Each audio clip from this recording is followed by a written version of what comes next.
Vous avez entendu tous ces aussitôt dans l'Évangile et aussi cette précipitation. Après le coucher du soleil, Jésus guérit. Le lendemain, il n'attend pas pour se lever, pour prier. Jésus est dans l'urgence. Il y a bien des analogies avec ce que notre monde vit depuis ces confinements qui se succèdent et singulièrement ce que vous vivez à l'hôpital, ce que vous vivez dans vos familles, avec ce que ce Covid nous oblige à vivre. Il y a urgence dans l'hôpital, avec ces appels de détresse, ces peurs de mourir tout seul, ces urgences qu'il faudrait toutes gérer en même temps. Oui, beaucoup d'entre vous, vous avez aussi des aussitôt dans vos vies, des bousculades. Face à cette détresse, Jésus, il avait des pouvoirs que nous n'avons pas. Expulser le mal, chasser les démons, guérir de la fièvre et d'autres maux. Mais si on n'est pas Jésus avec ses pouvoirs de guérison, on est quand même ses disciples. Et à défaut d'empêcher les démons de parler, on doit pouvoir apporter une vraie présence évangélique à toutes ces personnes malades. Il y a même un service dans l'Église qui s'appelle le service évangélique des malades.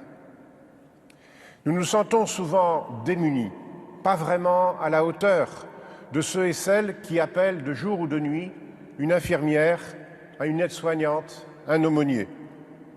Les malades ou les résidents en EHPAD attendent des choses que vous, les soignants, vous ne pouvez pas donner.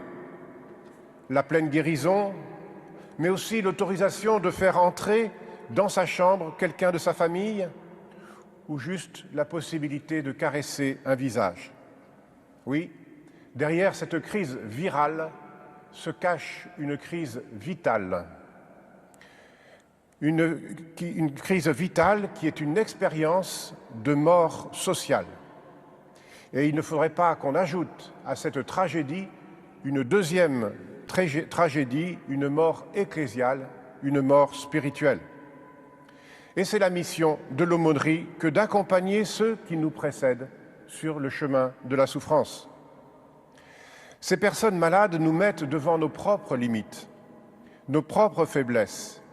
Mais dans le fond, si j'ai bien entendu saint Paul, ça ne doit pas être loin de l'Évangile. Avec les faibles, je me suis fait faible pour gagner les faibles. L'accompagnement à l'hôpital ou à domicile, ce sont deux personnes, deux faiblesses qui partagent ensemble un même chemin. Alors au milieu de tous ces aussitôt et de ces appels, nous voyons Jésus qui s'occupe d'une simple fièvre. Et il va prendre le temps de soigner cette petite fièvre. Il sait, Jésus, que chaque personne a des besoins, des attentes, et que donner de son temps, c'est donner de l'amour personnalisé. Oui, visiter un malade, c'est lui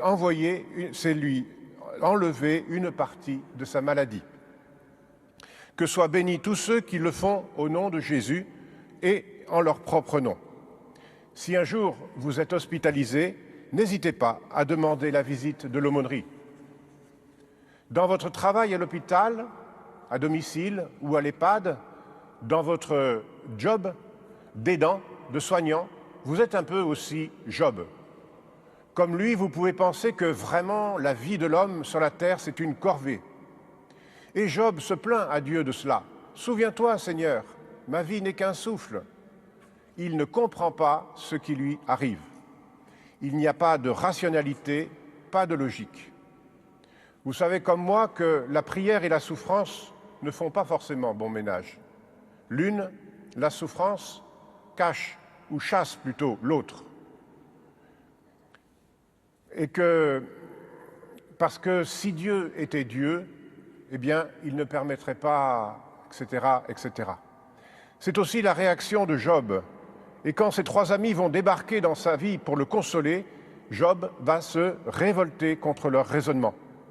Et Dieu lui donnera raison à la fin de l'histoire. De la même façon, dans l'Évangile, on parla à Jésus de la malade. Ce n'est pas d'abord on parla de Jésus à la malade. C'est le contraire. On ne peut pas toujours parler de Dieu à celui qui souffre, mais on peut toujours parler à Dieu de celui qui souffre. Quand nous prions dans la souffrance ou quand nous essayons de prier dans la souffrance, c'est parce qu'en fait nous avons un besoin naturel d'une autre présence que celle de notre corps.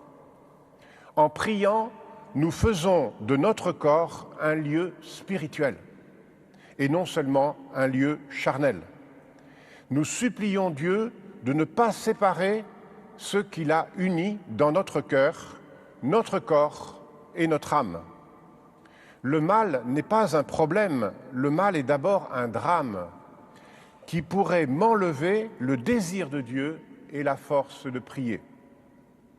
Or, Jésus, qui est Dieu qui s'est fait homme, va accepter d'entrer dans la souffrance, et pas n'importe laquelle, la croix.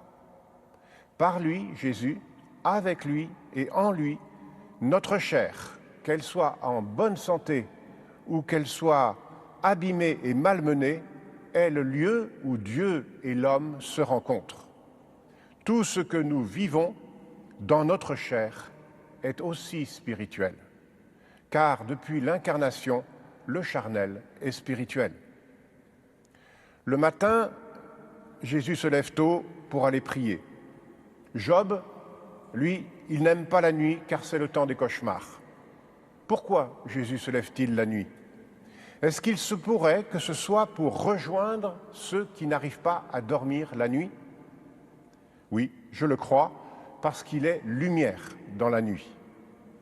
La foi chrétienne, c'est que Dieu n'est pas extérieur à la souffrance. Il est à l'intérieur de la souffrance. Il s'est fait souffrance, et souffrance rédemptrice. Ça n'explique pas pourquoi nous souffrons autant, mais ce lien que nous entretenons avec Jésus nous dit qu'il est avec nous.